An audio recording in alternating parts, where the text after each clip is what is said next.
इस प्रकार के बिल्कुल झूठे और बेबुनियाद आरोप लगाने की आज जरूरत नहीं है। आज जरूरत इस बात की है कि हम कैसे कांग्रेस पार्टी को मजबूत करें। अशोक गहलोत के खिलाफ सचिन पायलट का ये उद्गार नया नहीं है। अदावत की कहानी पुरानी है जो रह रहकर जुबानी ज्वालामुखी की शक्ल में सामने आती रहती है। ये विस्फोट फिर से हुआ है, जहां गहलोत ने सचिन पायलट पर तीखा वार किया है, तो पलटवार में पायलट ने भी कोई कोताही नहीं बरती। दरअसल राजस्थान में गहलोत और पायलट के बीच सियासी जोर आजमाइश उस वक्त से चालू है जब साल 2018 में राज्य में विधानसभा चुनाव हुए थे। उस वक्त राजस्थान कांग्रेस के अध्यक्ष सचिन पायलट थे, लेकिन जीत के बाद मुख्यमंत्री बनाया गया अशोक गहलोत को। सचिन पायलट को डिप्टी सीएम के पद से ही संतोष करना पड़ा।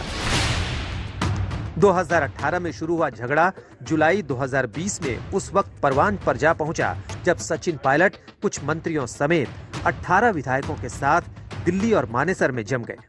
सरकार पर संकट के बादल मंडराए तो कांग्रेस हाईकमान ने गहलोत का साथ दिया और पायलट से प्रदेश अध्यक्ष की कुर्सी भी छीन ली गई।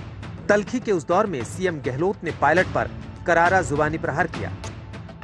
किसी को यकीन नहीं होता था जब मैं बात करता था, कॉन्स्पिरेसी चल रही है राजस्थान के अंदर सरकार को टॉपल करने की, तो किसी को यकीन नहीं होता था कि ये व्यक्ति ये काम कर सकता है।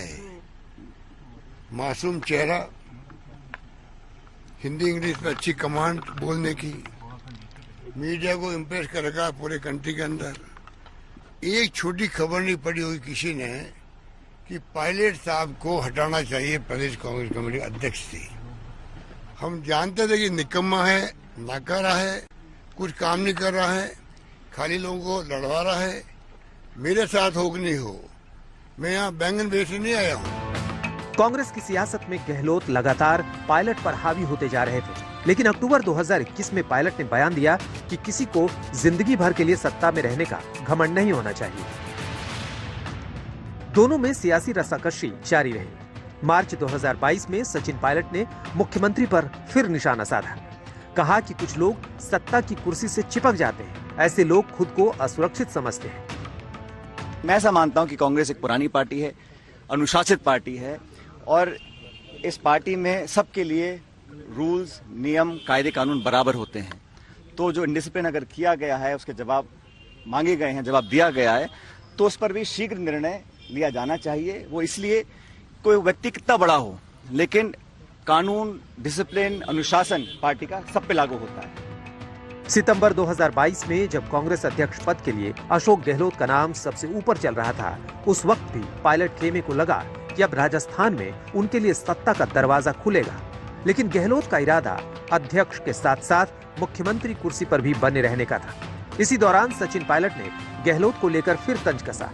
कहा कोई भी शख्स एक साथ 2 पदों पर काबिज नहीं हो सकता। मेरे ख्याल 8 या 10 राज्यों ने ये सर्वसम्मति से एक भावना प्रकट करी है कि राहुल गांधी चुनाव लड़ें। ये निर्णय उनका रहेगा अंत में कि वे चुनाव लड़ते हैं कि नहीं लड़ते हैं। जो भी हो, लेकिन एक लोकतांत्रिक प्रक्रिया से निकलकर जो नेता बनता है या उसका चुनाव होता है, उसके अंदर एक मॉरल अथॉरिटी आती है। और सोनिया गांधी जी, राहुल गांधी जी हमेशा चुनाव जीतकर ही अध्यक्ष बने हैं, तो चुनाव दोबारा हो रहे हैं। ये निर्णय राहुल जी का होगा कि वो लड़े ना लड़े, लेकिन कांग्रेस जन ये अपनी मंशा जाहिर कर चुके हैं कि उनको अध्यक्ष बनना चाहिए। लड़ाई कुछ और आगे बढ़ी जब नवंबर के पहले सप्ताह में पीएम मोदी ने गहलोत की तारीफ की, जिस पर पायलट ने सीएम पर निशाना साधते हुए कहा कि जिस तरह से पीएम मोदी ने अशोक गहलोत की तारीफ की है, उससे कुछ अंदेशा हो रहा है।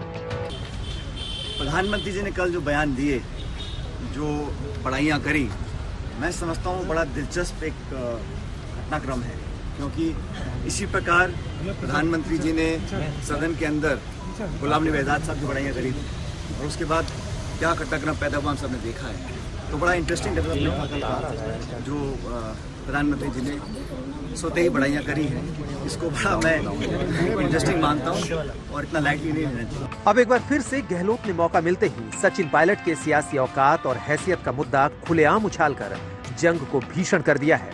राजस्थान में अगले साल विधानसभा का चुनाव है और उससे पहले प्रदेश के 2 सबसे कद्दावर नेताओं के बीच अदावत कम से कम कांग्रेस के लिए अच्छा संकेत नहीं है। आज तक ब्यूरो।